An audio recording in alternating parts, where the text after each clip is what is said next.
तो आज के एडिटोरियल की बात करेंगे हम। आज 15 जुलाई है, तो 15 जुलाई के एडिटोरियल देखिए, इसको स्टार्ट करने से पहले मैं आपको कुछ ब्रीफ इन्फॉर्मेशन देना चाहता हूँ कि आप कभी भी एडिटोरियल पढ़िए। द हिंदू का ये एडिटोरियल है, इसको पढ़िए तो आप इसका हार्ड कॉपी मंगा के रखिए पेपर का, और उसके बाद से आप ये एडिटोरियल सुनिए। उसके बाद से उसको रीड करिए खुद से।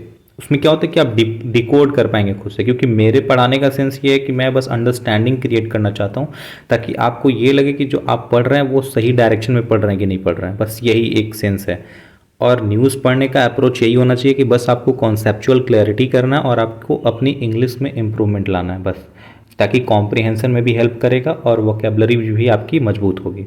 तो बस यही इसका सेंस है। अदरवाइज़ आप इसके नोट्स के पीछे नहीं भागना है, क्योंकि इसमें कोई ऐसी चीज़ें नोट्स जो नहीं कोई भी ऐसी चीज़ें मिलेंगी जो आपके जीएस से अगर मैच करती हैं, तो आप कॉन्सेप्चुअल क्लैरिटी रखिए। नोट्स वाली जो चीज़ें होती हैं वो आपको न्यूज़ से इनफ अमाउंट में मिल जाता है। ठीक है, अगर एक दो पॉइंट बहुत रेलिवेंट लग रहा है तो आप उसको लिख सकते हैं शॉर्ट नोट्स की तरफ, बाकी इसका नोट्स क्रिएट करने की ज़रूरत नहीं है। तो क्योंकि आज सैटरडे है तो इसमें बहुत ज़्यादा आर्टिकल तो नहीं मिलेगा, तो जो इम्पोर्टेंट आर्टिकल है मैं उसी की बात करूँगा। देखिए, पहला जो आर्टिकल है ये आपका टोटली पॉलिटिकल आर्टिकल है। तो इसमें क्या होता है कि एंटी डिफेक्शन के बारे में थोड़ा सा बात किया, जो कि आपके पॉलिटी वाले सेक्शन से मैच करेगा।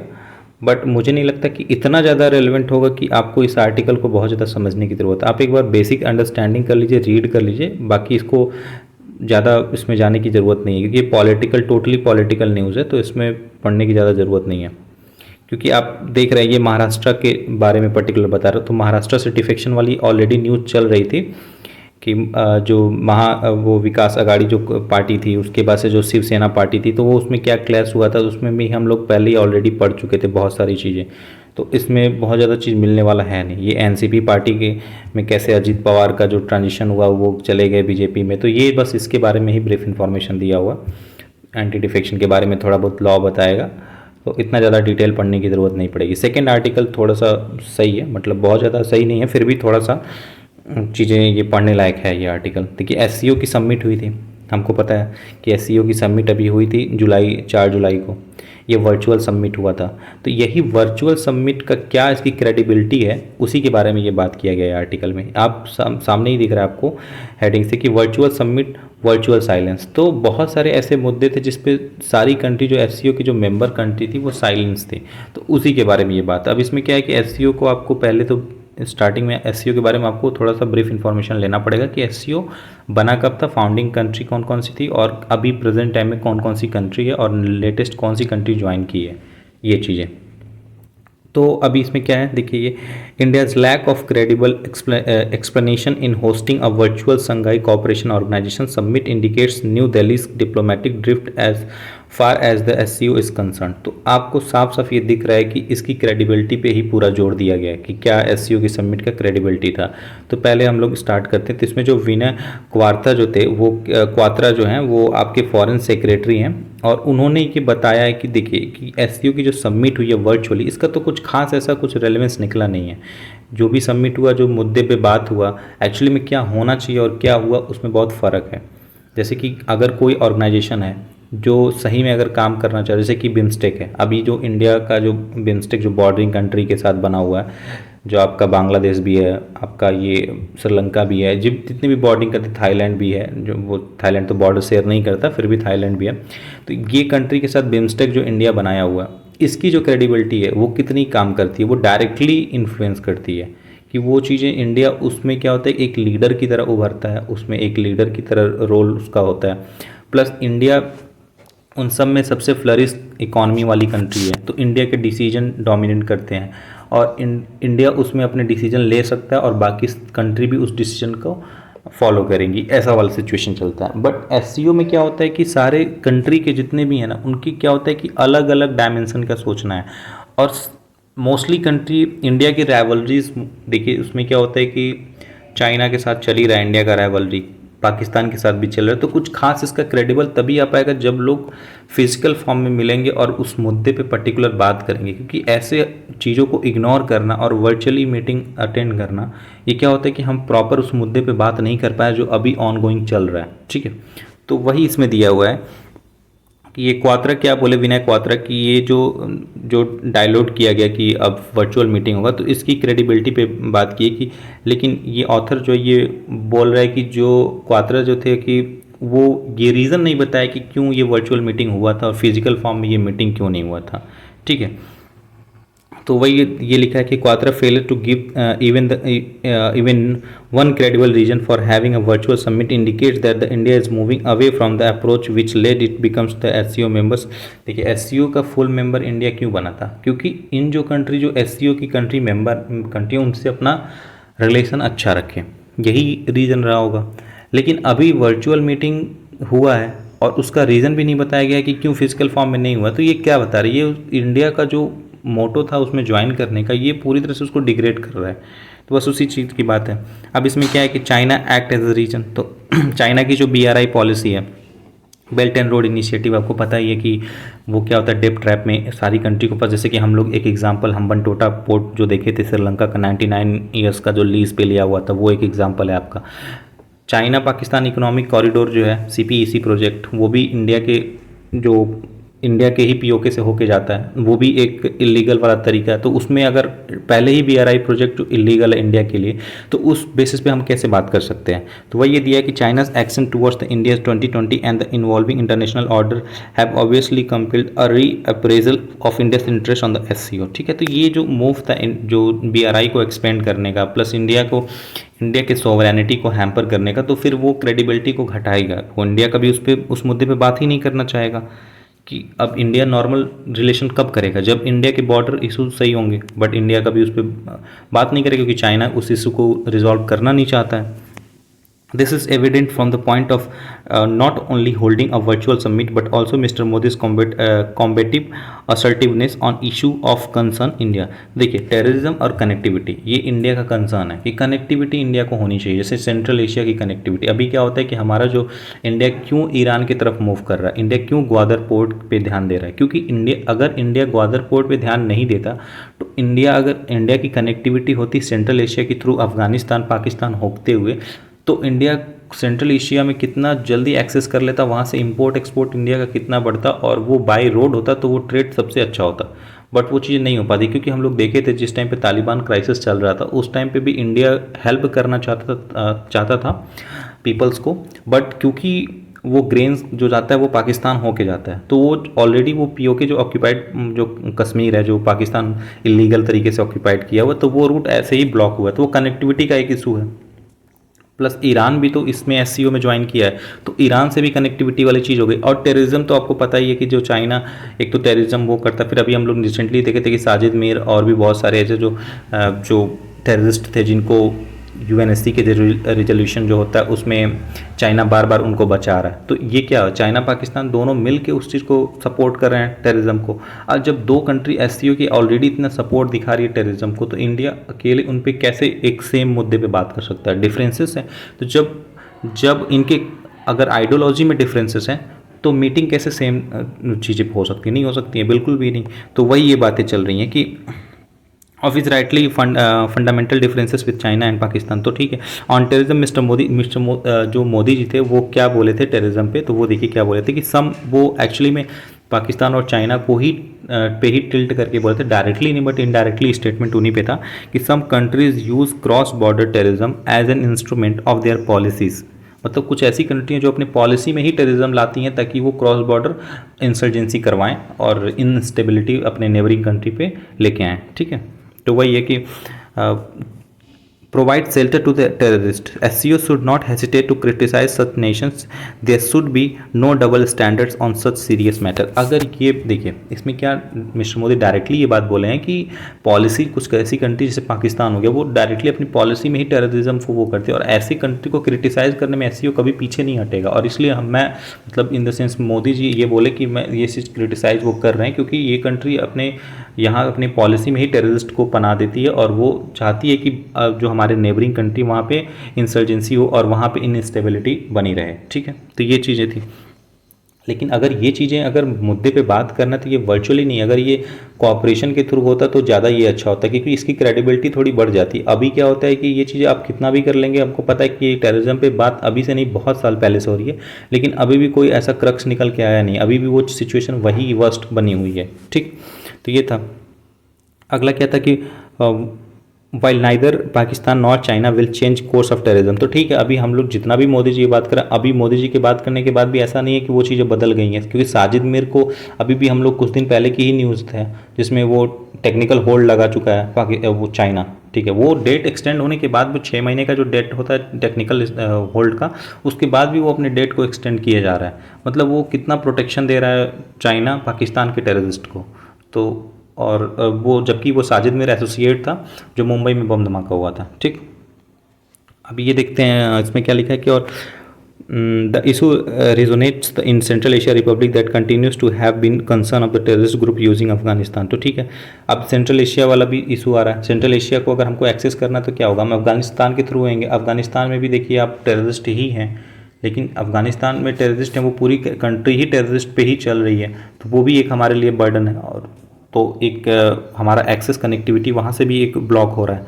ठीक, उसके बाद से क्या है कि अब इसमें क्या हुआ कि चाइना अपने CPEC जो BRI प्रोजेक्ट है उसके बारे में बात किया था, बट इंडिया कभी उस चीज़ को सपोर्ट किया ही नहीं है। BRI प्रोजेक्ट को इंडिया डेप्थ ट्रैप ही बताता है, क्योंकि एग्जांपल आप देख सकते हैं, हम्बनटोटा का पोर्ट श्रीलंका का 99 ईयर्स पे लीज में ले रखा है चाइना, तो इंडिया उसको अपोज ही करता है। तो फिर भी मिस्टर जी क्या बोले थे इस पर, जी जिनपिंग का बोलना था, or connectivity though which is a core issue for the SCO India's isolation in the organisation in apparent. Mister Modi reiterated India's position that connectivity project should respect nation sovereignty. देखिए इसमें क्या है कि mister Modi directly ये बोले कि कोई भी कनेक्टिविटी प्रोजेक्ट होगा, देखिए हमारा बड़ा इशू यही था SCO का, इस बार का जो मीटिंग हुआ उस पर कनेक्टिविटी और टेररिज्म पे ही बात हुआ था। तो टेररिज्म पे तो हम लोग बात कर चुके थे कि कैसे चाइना और पाकिस्तान जो है वो टेररिज्म को सपोर्ट करके इंडिया में इनस्टेबिलिटी लेके आ रहे हैं। दूसरा ये था कि कनेक्टिविटी की बात की है कि देखिए हम लोग ग्वादर पोर्ट ईरान का क्यों एक्सेस करना चाह रहे हैं, क्योंकि हमारा जो खुद सोवरेन जो हमारा एरिया है, जैसे POK हमारा एरिया है, वो एरिया ही हम एक्सेस नहीं कर पा रहे हैं। तो वही वो बात की कि कोई भी प्रोजेक्ट जैसे BRI प्रोजेक्ट हो गया, जो CPEC प्रोजेक्ट जो BRI का पार्ट है, CPEC China Pakistan economic corridor, वो अब POK से होके जाता है। तो अब ये POK से होके जाता है तो वो एरिया इलीगल ऑक्यूपाइड है, तो उसमें अगर एक तो पाकिस्तान से हमारा डिस्प्यूट उस पर चल रहा था, अगर चाइना भी उस एरिया को एक्सेस करके अपना रूट निकालता है तो फिर अब हमारा डिस्प्यूट चाइना से भी होगा। तो वही वो मिस्टर मोदी जी बोले कि India's isolation in the organisation in apparent. Mister Modi reiterated India's position that connectivity project should respect nation sovereignty. तो कोई भी कनेक्टिविटी प्रोजेक्ट जैसे कि CPEC प्रोजेक्ट हो गया, ये सब अगर कोई प्रोजेक्ट है कनेक्टिविटी, तो वो दूसरे कंट्री के सोवरेनिटी को प्रोटेक्ट करना चाहिए। ऐसा नहीं कि वो कंट्री कहीं से भी कनेक्टिविटी निकाल दे और अलग कंट्री के सोवरेनिटी को हैम्पर करे। तो सोवरेनिटी जो अलग कंट्री की है, जैसे कि इंडिया की सोवरेनिटी हैम्पर नहीं होनी चाहिए अगर चाइना CPEC प्रोजेक्ट बना रहा है। तो यही बात हो रही थी। फिर क्या है कि his target was China's built, तो वही मोदी जी BRI प्रोजेक्ट को ही CPEC को ही टारगेट लेके ये बात बोले थे। His target was the built and road initiative and flagship China Pakistan economic corridor which violates India sovereignty significantly. दो मिस्टर जी अनाउंस, तो मिस्टर जी क्या बोले इसमें, जी जिनपिंग का ये बोलना था कि ये 10th एनिवर्सरी है BRI प्रोजेक्ट और इंडोर्स किए थे इस बात को कि सेलिब्रेट करने के लिए, बट इंडिया तो इस चीज़ को बहुत अपोज किया है क्योंकि उसकी सोवरेनिटी वॉयलेट हो रही है CPEC प्रोजेक्ट के थ्रू जो BRI का पार्ट है। ठीक है, China's with hold in the third belt and road initiative. अब चाइना की BRI प्रोजेक्ट ऐसा है कि वो इसको बोल रहा है कि ये एक पाथ ऑफ हैप्पीनेस है benefiting the world, whole world. ये बता रहा है कि ये पूरे वर्ल्ड को ना एक हैप्पीनेस की तरफ लेके जाता है BRI प्रोजेक्ट, और ये इसको एक्सपेंड कर रहा है। तो ये आपको पता ही है कि ये कितना ये फॉल्स परसेप्शन क्रिएट कर रहा है, ये कोई ऐसा चीज़ प्रोजेक्ट नहीं है, ये तो हमको भी पता है ये चीज़ें। ठीक है, अगला क्या है कि the BRI and the Eurasian game. अब देखिए बेल्ट एंड रोड इनिशिएटिव जो अभी एशिया तक ही तो सीमित था, वो अब यूरोप की तरफ भी उसका स्ट्रेच हो रहा है। तो उसमें भी इंडिया ये है कि अब देखिए इंडिया क्या है कि the BRI negative consequences have not been inhibited the enthusiasm of the SCO members for it. India's therefore need to be alive to the danger of China's integrating Eurasia and setting it out the region on Pakistan's active support. ठीक है, this is not to suggest that the India should endorse the BRI which is instrument of। अब Chinese जो party China की जो policy है वो क्या है कि वो एडवर्सली इंडिया के जो है जैसे पाकिस्तान है उसको सपोर्ट करा, तो इंडिया कभी भी उस चीज़ को सपोर्ट नहीं करेगा OBRI प्रोजेक्ट को। लेकिन जो चाइना की जो एक्सपेंशन वाली पॉलिसी है वो अब इंडिया पे ये बर्डन है कि इंडिया कैसे वो चीज़ को मेंटेन करे कि इंडिया क्रेडिबल रहे। अब इंडिया जैसे कि अब देखिए कोई भी अगर ग्लोबली अगर सिचुएशन होता है तो इंडिया को भी एक्टिवली पार्टिसिपेट करना चाहिए, इंडिया को भी उस बेस पे बात करना चाहिए। तो इस मीटिंग में तो मुझे नहीं लगता कि कुछ खास ऐसी चीज़ें बात हुई थी जिस पे कुछ इसका आउटकम निकल के आया, क्योंकि ये बस एक बातें थी जो वर्चुअली बात हुआ था जिस पे अभी कोई भी रिलाई नहीं होगा, क्योंकि सब अपने विल के लिए ही काम करते हैं, अभी भी वो चीज़ें चल ही रही हैं।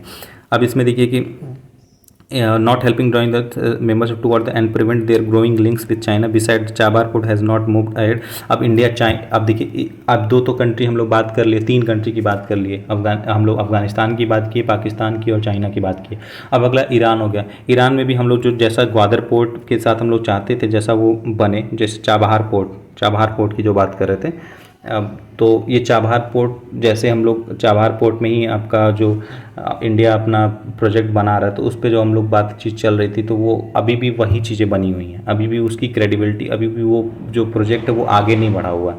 तो जिस तरह से बढ़ना चाहिए उस तरह से नहीं बढ़ा, तो ये यहाँ पे भी कोई आउटकम निकल के नहीं आया। तो फिर वही बता रहा है कि ये हमारी जो कनेक्टिविटी है जो सेंट्रल एशिया की वो भी नहीं मेंटेन हो पा रही है, कंट्री के साथ हमारे जो SCO के मेंबर्स हैं वो हमारे साथ इंगेज नहीं हो पा रहे हैं, वर्चुअली मीटिंग से कुछ आउटकम निकल नहीं रहा। तो इंडिया को वैसे भी मैं अगर सजेस्ट करूँ तो इंडिया को बायलेटरल पे ज़्यादा फोकस करना चाहिए, क्योंकि इंडिया को ईरान के साथ